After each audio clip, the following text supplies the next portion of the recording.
आणि आता बातमी नाशिकच्या भोंदूबाबाविषयी। भोंदूबाबा अशोक खरातचा ताबा लवकरच ईडी घेणार आहे। 18 मेला खरातला विशेष पीएमएलए कोर्टासमोर हजर करण्याचे आदेश देण्यात आलेत। मनी लॉन्ड्रिंगच्या गुन्ह्याप्रकरणी कोर्टाने हे आदेश दिलेत।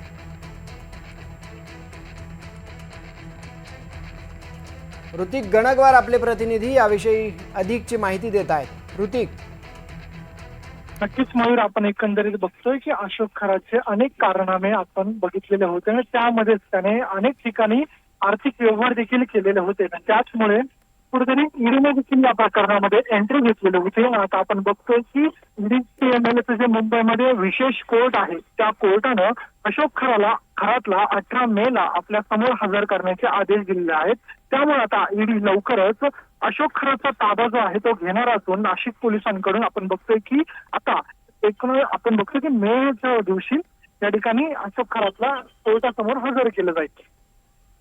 धन्यवाद ऋतिक दिलेल्या सविस्तर माहितीसाठी। 18 मे रोजी पीएमएलएच्या कोर्टासमोर अशोक खरातला हजर केलं जाणार आहे।